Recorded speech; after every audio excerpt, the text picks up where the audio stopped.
Hi, and welcome to another episode of Hot Takes with me, the Silver Fox. Now we have a story here that involves Kate Forbes, and she's having a bit of pushback, I suppose, on Nicola Sturgeon. Now it's involving all the sort of the messages and the evidence and that's to be handed over to the COVID inquiry, and Forbes says that she's handed everything over. All her emails, decision-making, diaries, all that sort of thing.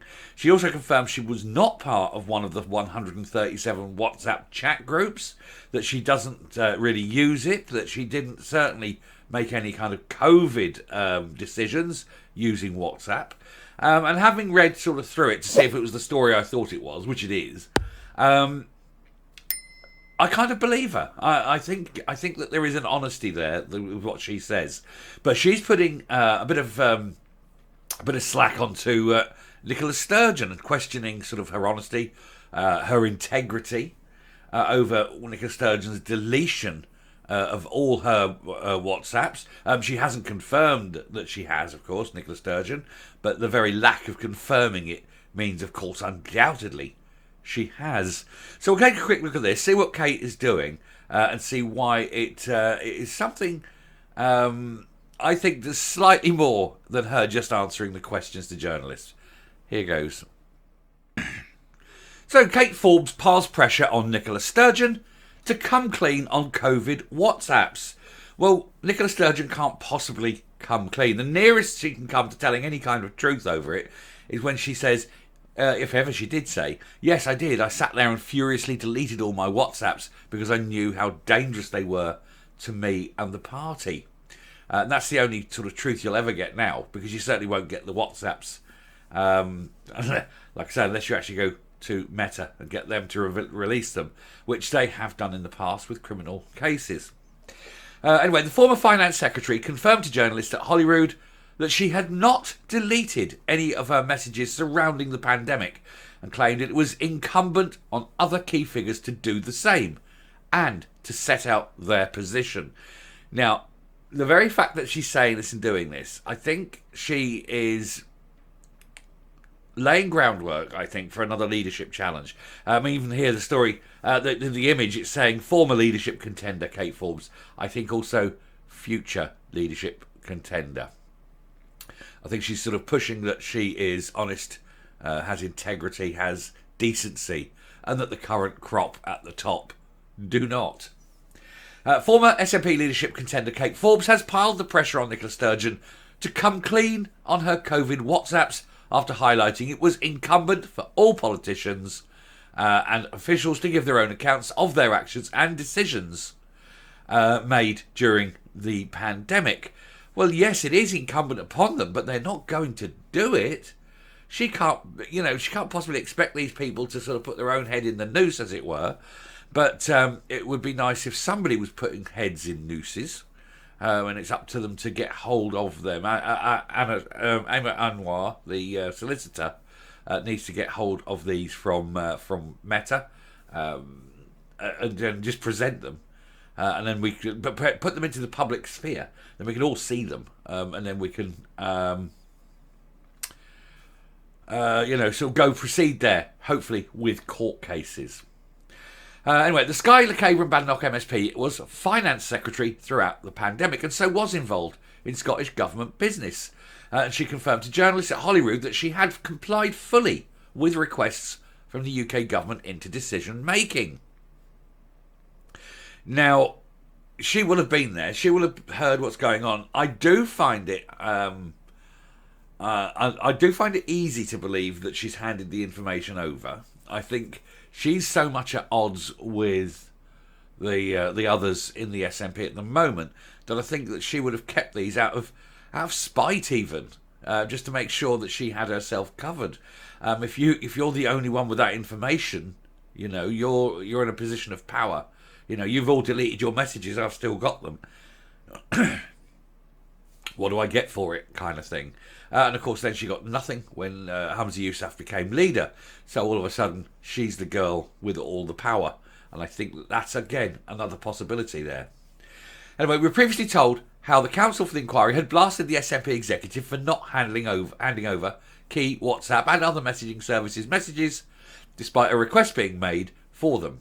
Jamie Dawson KC said they provided the inquiry with no WhatsApps or other informal messaging material, either in its own possession or in the possession of other individuals. But of course not, and we know why. Jail would beckon. Very, very quickly. Feet wouldn't touch the ground. Now, as Forbes has moved to confirm, she has in fact handed over all the material that she was requested from her, as well as supplying a lengthy statement, and she urged her fellow potential witnesses to do the same. She said, "It is incumbent on all of us, but I can only speak for myself, and that's why I'm here responding to your questions. I believe that these COVID inquiries, the UK one and the Scotland one, must provide answers, and therefore it calls on the greatest possible source of evidence, correspondence, and statements." And there's the woman that dare not, absolutely dare not, and who must be absolutely shitting herself if these messages do come out, and if these messages do exist and they can be got from Meta with a court order, because she knows that it will ultimately end up with her looking at for-sale walls. Ms Forbes then claimed that she very rarely used WhatsApps to communicate with officials and other politicians during the pandemic, and certainly did not make any decisions about COVID using it.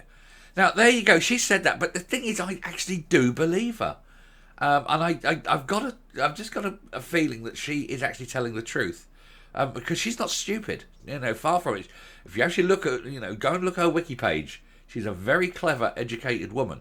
I mean, she has made a bad choice in joining the SNP, but she's nobody's fool, and I think that she will have seen the potential problems in advance of doing this, so who knows.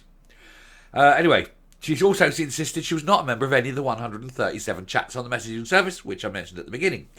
Asked if she deleted any messages, a question Ms Sturgeon refused to answer on Tuesday. Refused because she knows that the answer is yes, I deleted them all, but she can't say that because that in itself would have been criminal, perhaps.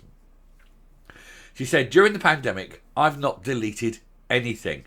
I've retained all relevant correspondence, and that includes retaining all my WhatsApp messages, and I have shared everything the inquiry asked of me." Now, the inquiry the other day did say that only one person had complied fully with the request for information. I think now we can see who that one person is. This is the one person who I think will go a long way on this, and will probably end up as leader of the party. It's a tough one, though, isn't it? And it's not good for her knowing that, Kate Forbes has handed everything over. She now doesn't know what's in that information. Pucker up, Nicola, pucker up. Anyway, I shall round off there. We shall come up and we shall round off the video. So there you go. I think, you've got the sort of the overall story there with, look at me, I've complied fully, I've given all the information. Others should think, clearly on doing it. The subtext being, look, I'm someone who is not a fool. I'm not someone who's going to try and hide the truth. All these others are. They're hiding it from you. They're not fit for service. And pointing to that whole current cabal as well as the previous regime. But basically anyone who was in the old regime, who's in the new regime, they all are, sort of corrupt, dangerous, bad. And of course, thirdly, of course, it means that she can now push forward next time, with a push for leadership, and go to show that she does have that honesty and integrity that is so very badly needed, I think, in all parties, but especially in the SNP.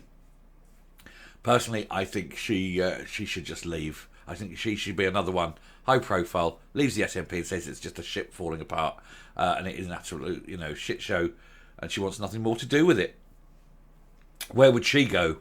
I think politically and weirdly, she'd probably be a Tory. Who knows? But it's just one of those things that you've got a party in freefall, rent asunder on so many different fronts, with infighting, sort of connivance and, internecine struggles between different factions over. And the thing is, there's so many factions on so many different topics.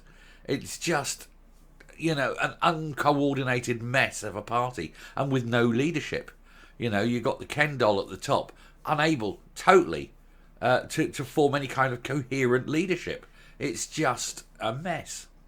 Anyway, I shall stop there. Thank you very much for watching. Let's let's hope that what she has handed over is sort of very damaging to the likes of Sturgeon and Freeman and Hamza Yousaf.